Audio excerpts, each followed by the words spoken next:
Bergoyang kamera. Kena tengok tu. Ui. Yang dulu earpiece Beats. Bukan Sony yang kala-kala beli kat Popular punya. Tu lah.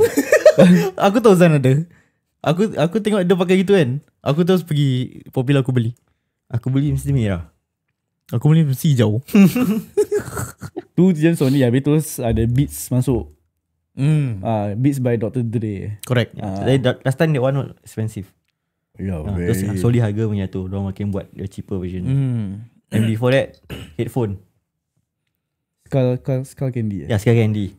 Dude, that one was hot. Tu? Hah? Oh, Skull Candy Skull Candy? Wih, nostalgic ya. Dedication. Bergoyang kamera. Kena tengok tu. Ui, dia elak. Pakor. Dia Ni langgar baru betul lagi. dia pakor. Simple tu je. Dia punya ni, Skull Candy. Ya. Tak ada logo pun Skull Candy. Oh, ni. No, logo dia. Tak nampak lah. Kau dah tak nampak. Aku masih pakai Skull Candy. Dulunya design ada logo kan. Dulu Dah tengok? ni mesti bulat. Yes. Mesti color-color. Very